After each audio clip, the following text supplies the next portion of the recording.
On nuclear weapons, President Biden is about to make a blunder far worse than the debacle of Afghanistan. Hello, I'm Steve Forbes, and this is What's Ahead, where you get the insights you need to better navigate these turbulent times.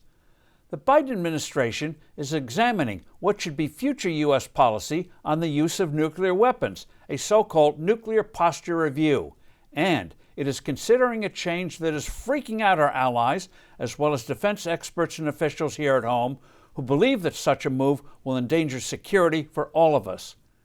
Current policy is deliberately ambiguous. China, Russia, North Korea, and future possible nuclear adversaries like Iran don't know how the U.S. might react to a lethal strategic threat, say an imminent attack from missiles with deadly viruses, or to a tactical nuclear attack on one of our allies. You don't want them to think we'd not consider using such weapons in certain circumstances. But Joe Biden may follow through on his campaign promise to change this to an explicit no first use or only now purpose use of nuclear weapons. While that may sound nice, in the real world of geopolitics, it says to allies, don't count on us, and it signals adversaries that they need not fear a nuclear response if they commit a major aggressive act. Britain, Germany, France, Japan, and other allies have been furiously pleading with Washington not to make this change. There is no way to foresee all contingencies for the future. A classic example was in 1953. The U.S. was bogged down in a stalemate in the Korean War. Negotiations were going nowhere. Russia, China, and North Korea hoped we'd grow weary and pull out.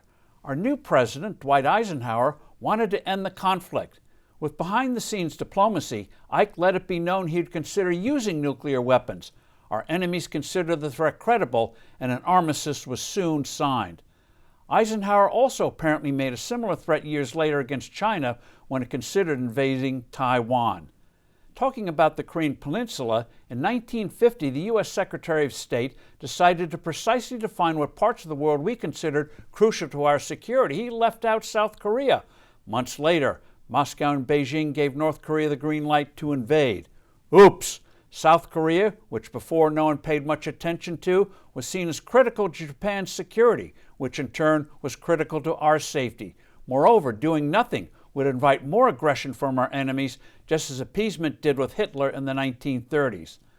Our allies today are hammering home the point that a change in policy here would signal U.S. weakness, thereby inviting big trouble from China and Russia. If Biden does change to a no first use policy, you can bet that Japan and South Korea will consider developing their own nuclear weapons to deter China. Do we really want to see such an arms race? I'm Steve Forbes. Thanks for listening. Do send in your comments and suggestions. I look forward to being with you soon again.